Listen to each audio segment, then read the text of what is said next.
Oh, I spent an hour years, well, not so long ago, within 10 years, with the admissions officer for Harvard College, and about 30 years ago, an hour with the admissions director at Princeton.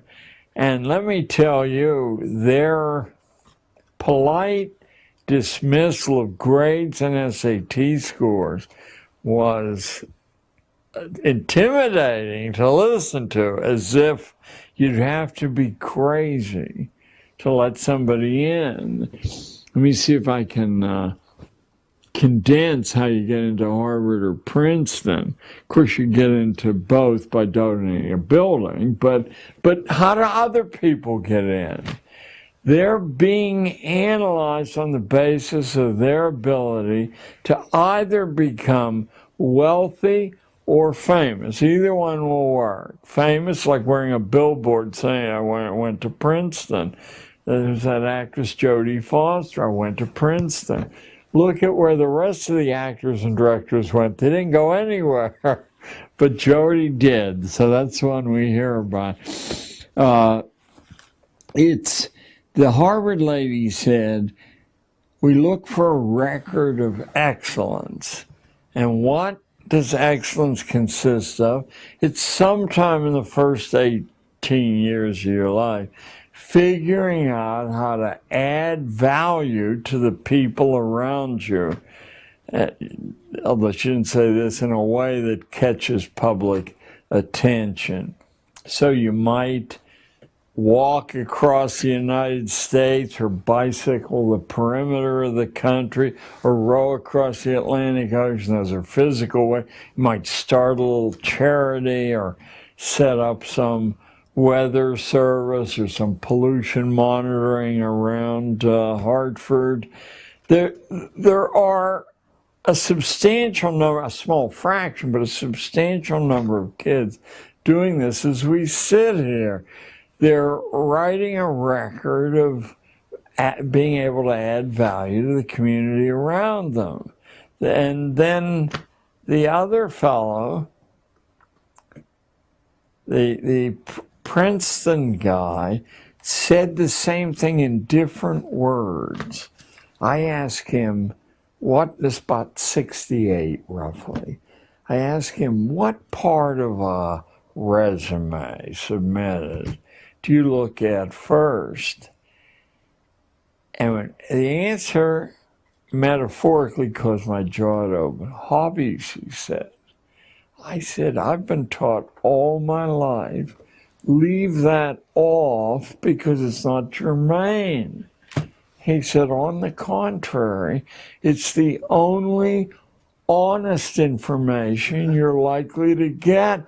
How does someone spend their time when it's their free choice to spend? He said it's a window into their mind and their heart. Well, what kind of hobbies? He said, well, ideally someone would have a physical hobby, an intellectual hobby, and a social hobby, because that would show they're exploring these large. Well, physical hobby, you mean football, baseball? Well, he said, it's better than nothing, but we would prefer not to see teams. I said, I've been told all my life that team sports identify your ability to work in a team.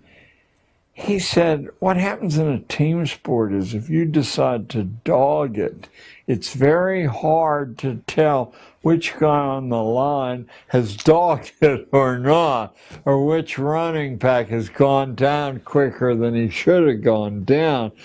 There, he said, we prefer solo hobbies that involve physical danger.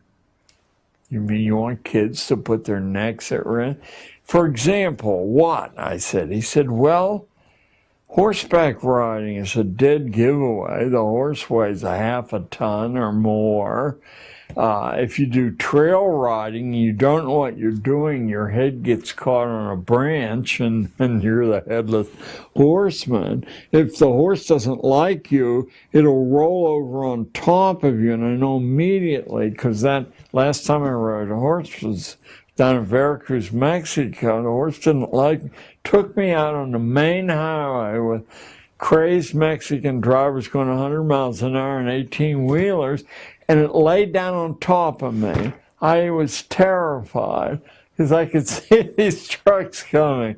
Didn't like that. The last time I rode. So he said, you have to actually know what you're doing. You can't say, is this an A job or a B job? If you live and are intact at it.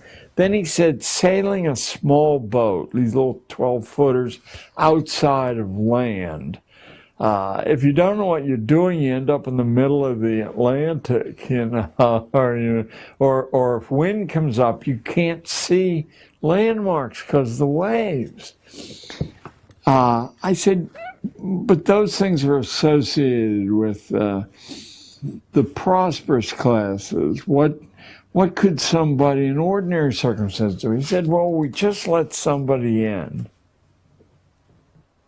This is probably one of the nicest factoids in my mind, in my life. We just let someone in who invented his own sport and kept records competing against himself, his past performance, his present performance. It was, get ready for this, visualize this, seatless unicycle riding over broken terrain. If I had 10 lifetimes, the thought of doing that wouldn't occur. Started getting on a unicycle, let alone one without a seat, let alone riding it over broken terrain.